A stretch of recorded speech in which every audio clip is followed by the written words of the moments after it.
is that every shortcut is a personal decision you must live with, and every achievement is the same.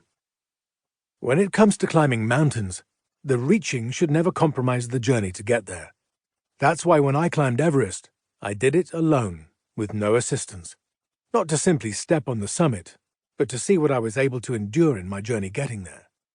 4 years before, when I ran up and down Matterhorn faster than anyone before, I was obsessed only with the achievement, researching the past, emulating how the fastest person before me had done it, and using his rules, as it was a competition.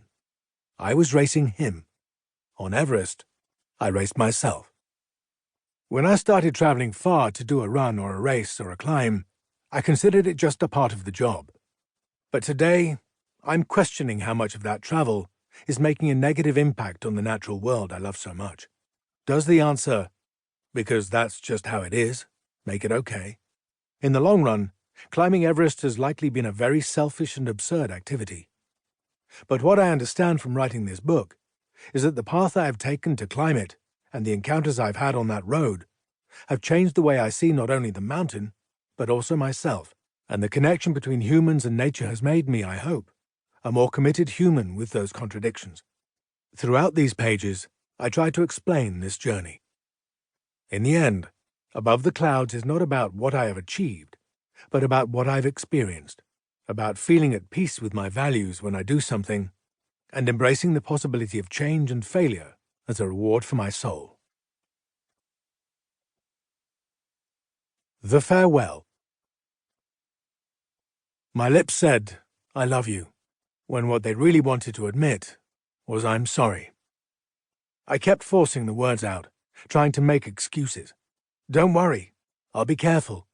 But I knew no excuse would seem reasonable to her for setting out on an adventure that could lead to my death on the world's highest mountain.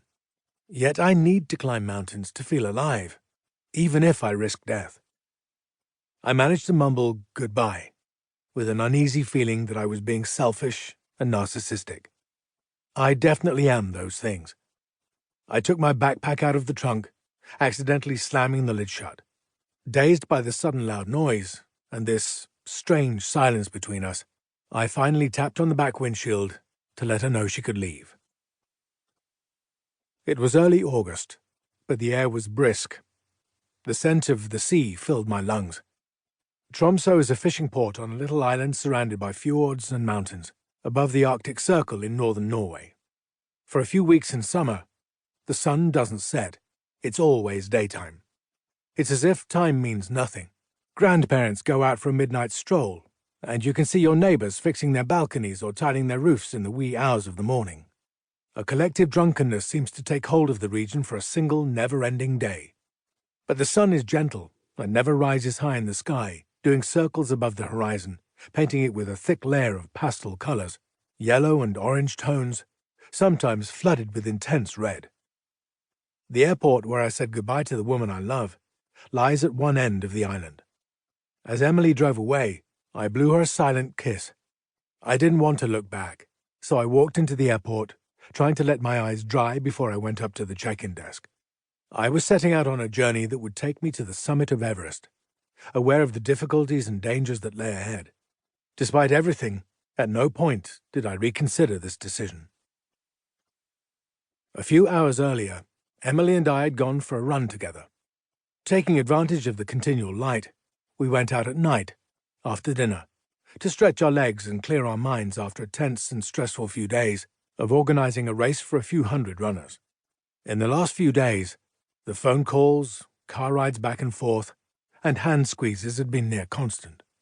Running together, just the two of us, would be a much-needed cleansing exercise. We set off along a narrow path, leaving the noise of the city behind. We wanted the mountains to shelter us. The wind's soft murmur replaced the radio programs floating out of the houses and shops in town, and a pure, fresh breeze replaced the stifling air among the crowds and the smoke. Gradually, our legs began to feel lighter and lose the stiffness of the last few days. We climbed to the top of the first peak and ran on without stopping. We left the dirt path for the fields, climbing a new route. The frosty grass soaking our feet contrasted with the hard, dry surface of the black asphalt. Little by little,